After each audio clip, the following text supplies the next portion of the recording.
Subscribe करें fitness with Arshad channel को और बेल आइकन को दबाना ना भूलें ताकि आपको मेरी वीडियोस मिलें सबसे पहले। अस्सलाम वालेकुम viewers, welcome to fitness with Arshad. आज आप लोगों के साथ फ़ैट फ्री फ़िश बनाने की रेसिपी शेयर करूंगा। ये बहुत ही मज़ेदार और हेल्दी बनती है। जो आप बाज़ारी तली हुई फ़िश खाते हैं जिसके ऊपर बेसन का मसाला लगा होता है, तो वो बहुत ही अनहेल्दी होती है। इस तरह मछली पका के खाएं, इंशाल्लाह इससे ज़रा भी आपको नुकसान नहीं होगा और मछली का जो फुल फ़ायदा है, फुल इसकी अफादियत है, वो आपकी बॉडी को मिलेगी। इसके लिए जो अज्जा आपको चाहिए वो नोट कर लें। मैं तकरीबन आधा किलो मछली ले रहा हूँ। ये मैंने इसके पीसीस कटवा के इसके ऊपर जो नमक और अजवाइन लगी होती है इसकी स्मेल को ख़त्म करने के लिए वो मैंने अच्छी तरह धो ली है। ये आप अगर आधा किलो पकाते हैं तो आप 2 टाइम इसको ईज़िली एक बंदा ईज़िली खा सकता है। इसके अलावा आपको चाहिए अदरक लहसुन का पेस्ट।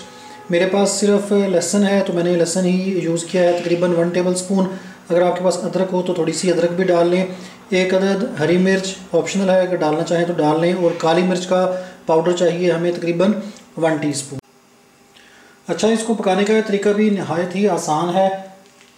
करना आपने क्या है कि एक कढ़ाई में मछली को डाल लेना है। तलने की ज़रूरत नहीं है। कुछ लोग कहते हैं कि मछली को अगर तले नहीं तो इसकी स्मेल जो है वो ख़त्म नहीं होती, तो इस तरीके से आप पका के देखें, इसमें से ज़रा भी स्मेल नहीं आएगी और मछली बहुत ही टेस्टी बनेगी। तो आपने मछली को इस तरह कढ़ाई में डाल लेना है।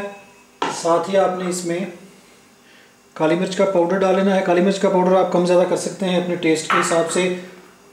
हरी मिर्च मैं साबुत ही डाल दूँगा क्योंकि अगर हरी मिर्च को मैं काटूंगा तो ये जो ज़्यादा है स्पाइसी हो जाएगा, तो इसको साबुत ही डाल देंगे। और अदरक लहसुन का पेस्ट मैंने डाल दिया और इसमें थोड़ा सा हम पानी ऐड करेंगे। पानी आपने ज़्यादा ऐड नहीं करना। अगर आप पानी ज़्यादा ऐड कर देंगे तो मछली ज़्यादा गल जाएगी। पानी को ड्राई करते करते आपकी मछली टूट जाएगी। हमने क्या करना है कि नीचे से लो टू मीडियम पे इसको रख देना है और ढक देना है। थोड़ी थोड़ी देर तक इसको चेक करते रहें, हिलाते रहें। और जैसे ही मछली आप देखें कि गल गई है तो ढक्कन उतार के इसको आंच नीचे से तेज़ करके पानी इसका ड्राई कर लेंगे और फ़िश हमारी तैयार हो जाएगी। तो जैसे ही ये तैयार होती है तो मैं आपको दिखाता हूँ। ये देखें व्यूअर्स, फ़िश को पकते हुए तकरीबन 5 मिनट हो गए हैं। पानी काफ़ी हद तक ड्राई हो चुका है और मछली भी काफ़ी हद तक गल चुकी है। अब मैं क्या करूँगा कि मैं इसमें टेस्ट के लिए थोड़ा सा सोया सॉस और सिरका डाल दूंगा। मैं आपको दिखाना भूल गया था, तो इससे इसमें टेस्ट बहुत ही अच्छा आ जाता है।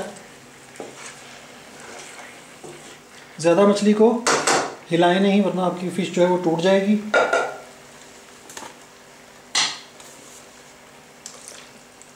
अंदाजे से तकरीबन 1-1.5 टेबल स्पून सोया सॉस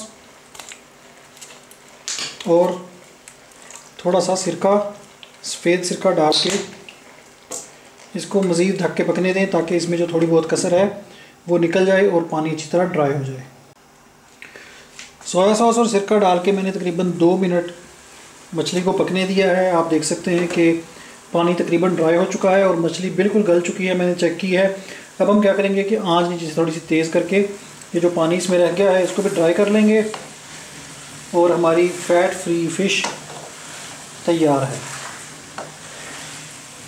अगर आप डाइट पे हैं, वेट कम कर रहे हैं अपना, या आपको हाई कोलेस्ट्रॉल का मसला है, हाई ब्लड प्रेशर का मसला है, तो उसके लिए आप डाइट कर रहे हैं, तो इस तरह मछली को पका के खाएं। चाहे आप हफ्ते में 4 दिन मछली खाएं, आपको कुछ नहीं कहेगी। लेकिन अगर आप तली हुई या स्पाइसी से भरपूर या बेसन वाली मछली खाएंगे तो वो आपको डेफिनेटली नुकसान देगी। लीजिए व्यूअर्स, मज़ेदार और हेल्दी मछली तैयार है। ज़रूर ट्राई कीजिएगा। इसके अलावा चैनल को सब्सक्राइब कर लें ताकि इस तरह की बेहतरीन वीडियोस आपको देखने को मिलती रहें। अगली वीडियो तक के लिए मुझे इजाज़त दें। अल्लाह हाफिज़।